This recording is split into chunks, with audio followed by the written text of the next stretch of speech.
आज सकाळी आम्ही डी-मार्टला गेलो होतो.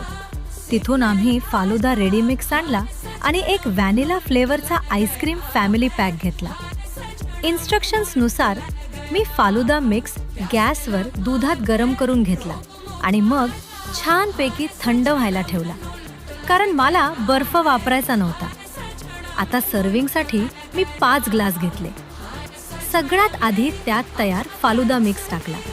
नंतर त्यावर व्हॅनिला आईस्क्रीम ॲड केला. त्यावर कलरफुल टुटी फ्रुटीचे तुकडे टाकले.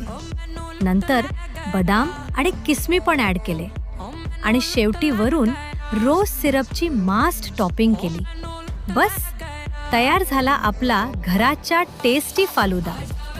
तुम्ही पण नक्की घरी ट्राय करा आणि टेस्ट कसा वाटला ते कमेंटमध्ये सांगा.